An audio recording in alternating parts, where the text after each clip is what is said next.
Nous sommes le 29 octobre 1972. Cela fait maintenant 16 jours que le crash du vol Fuerza Uruguaya 571 s'est produit. Depuis une semaine, un certain ordre semble s'être imposé dans le groupe. Des équipes se sont formées, chacune assignée à des tâches vitales pour leur survie. Découpe, cuisine, fonte de la neige, nettoyage de la cabine.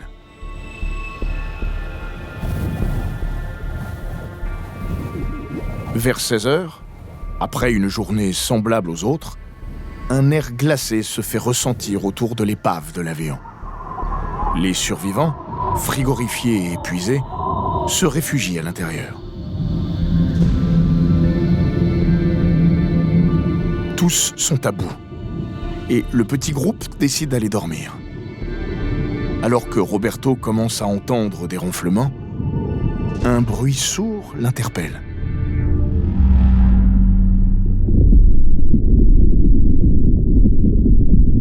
Un tremblement secoue l'épave de l'avion. Roberto, inquiet, regarde ses camarades. Tout le monde est paniqué. Les quelques membres du groupe qui s'étaient endormis se réveillent en sursaut. Le bruit se fait de plus en plus proche. Et d'un coup, une masse de neige s'engouffre par l'arrière de l'avion et recouvre l'intérieur du fuselage. Roberto est pétrifié. Il ne voit plus rien. La neige les a tous submergés.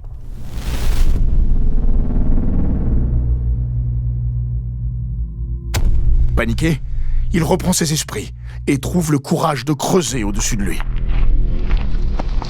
Avec effort, il finit par se libérer. Son regard horrifié ne perçoit plus aucun de ses camarades. Ses compagnons de survie se retrouvent piégés, écrasés sous le poids de la neige et des débris. Un cauchemar qui se déroule sous ses yeux. Ses amis hurlent de terreur, mais la neige étouffe leurs cris. À ce moment-là, Roy réapparaît et soulève avec peine son corps de la neige. Roberto n'est plus seul. Il lui dit « On a dû être pris dans une avalanche. Il faut qu'on dégage tout le monde ou ils vont mourir étouffés. » Avec fureur, ils commencent à creuser des trous en appelant leurs amis. À mesure qu'il enlève de la neige, Roberto reconnaît les vêtements de Gustavo. Il se met à creuser de façon frénétique pour secourir son camarade. Il finit par voir son visage. Roberto sourit et l'appelle. Mais ce dernier ne répond pas. Roberto le secoue, essaye de le réveiller, mais rien à faire. C'est trop tard. Son ami est mort. Roberto éclate en sanglots. Ce jour-là, Roberto perd 8 de ses camarades. Il ne reste désormais plus que 19 survivants.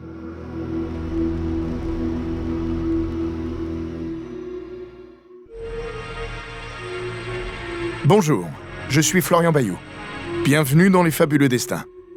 Cet épisode est le 3e que nous consacrons au vol Fuerza Uruguaya 571, l'un des crashs d'avion les plus marquants du XXe siècle.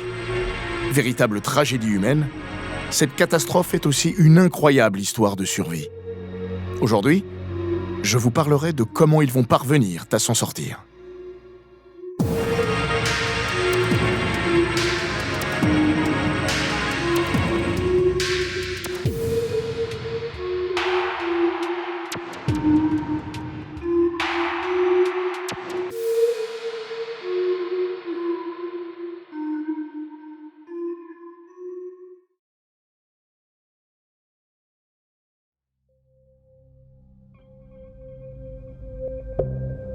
Roberto et tous les autres survivants se collent les uns contre les autres, accroupis.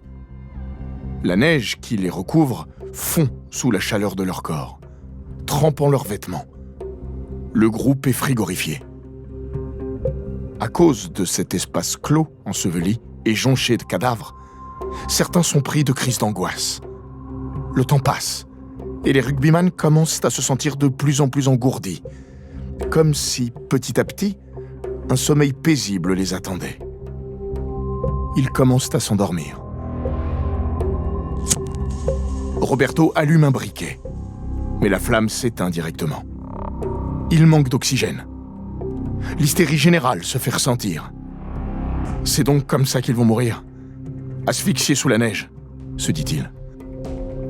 Mais Roberto ne veut pas se résigner. Ils ont réussi à survivre jusque-là. Ils vont s'en sortir. Il en est persuadé, ou en tout cas, c'est ce qu'il se dit pour que ses camarades ne perdent pas espoir. Il a l'idée d'utiliser un tube pour créer une ouverture à travers la cabine du pilote. Grâce à ça, ils peuvent retrouver un semblant d'oxygène. Tout n'est pas perdu. Le 3e jour, Roberto et ses amis réussissent à déplacer une fenêtre du cockpit. Grâce à la neige qui commence à fondre, ils peuvent sortir de leur prison gelée. Le soleil est au zénith. Roberto plisse les yeux en sortant de l'avion. Il retrouve ce paysage immaculé, entouré de montagnes.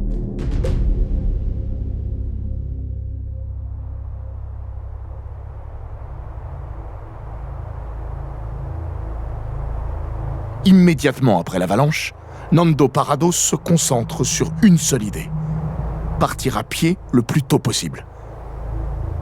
Son but ? Traverser la cordillère des Andes pour trouver de l'aide. Pour ça, il a besoin d'1 ou 2 volontaires, mais surtout de matériel pour cette randonnée qui peut s'avérer mortelle. Parmi ceux qui sont physiquement et mentalement les plus aptes à marcher, à grimper et dormir dehors, Roberto est choisi pour partir avec Nando. Leur objectif ? Trouver un endroit où ils pourront demander du secours.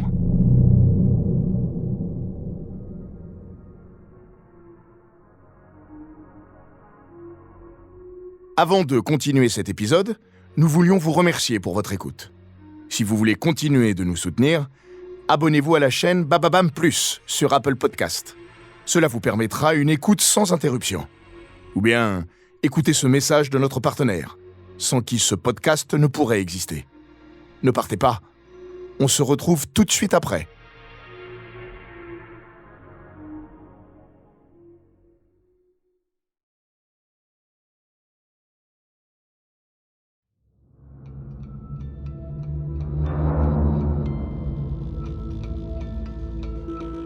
Nous sommes le 12 décembre.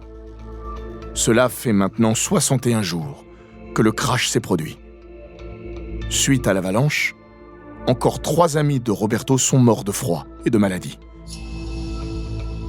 Il ne reste plus que 16 survivants. Aujourd'hui, le groupe tente l'un de leurs derniers espoirs. Une expédition dans la cordillère des Andes pour trouver de l'aide. Nando et Roberto se tiennent au pied de la montagne, prêts à affronter l'ascension qui pourrait être leur seule chance de survie.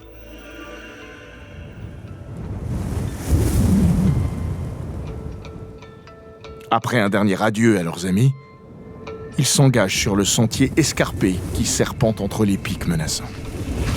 Le vent hurle dans leurs oreilles et rend la communication compliquée.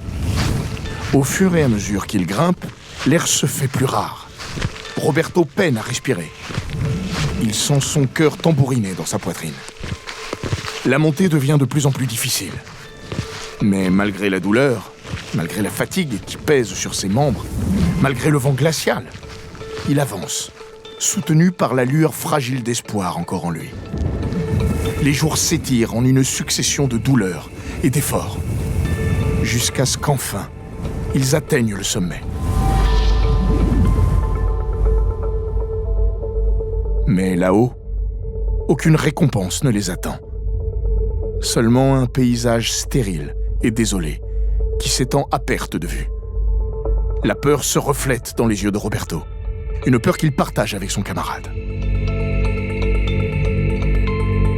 À cet instant, ils comprennent que la descente est beaucoup plus dangereuse que la montée. À chaque pas, des pierres se détachent et menacent de les faire basculer dans le vide. Ils perdent souvent l'équilibre et doivent s'accrocher aux rochers pour éviter de dévaler la pente. Si l'un d'eux se blesse, c'est la fin pour tous les deux. Alors Roberto et Nando font preuve d'une extrême prudence. Même si la situation presse, ils avancent lentement pour éviter le drame.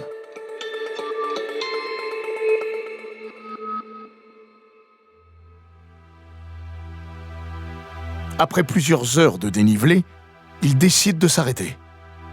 Roberto, épuisé et frigorifié, ressent le besoin de se reposer. Dans le silence de la montagne, le poids de l'incertitude et de la fatigue pèse sur leurs épaules. Ils ne savent pas à quelle distance ils se trouvent de la civilisation, ou même s'ils avancent dans la bonne direction. Les températures sont extrêmement basses la nuit. Une tempête pourrait aussi bien les surprendre et mettre fin à leur jour à tout moment. Mais malgré tout, ils savent qu'ils doivent continuer. La vie de 14 personnes dépend de leur réussite.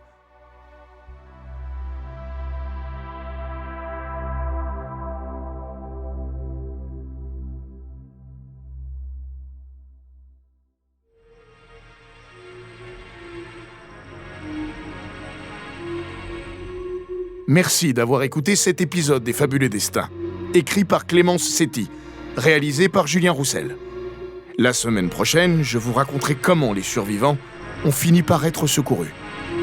En attendant, si cet épisode vous a plu, n'hésitez pas à laisser des commentaires et étoiles sur votre appli de podcast préféré.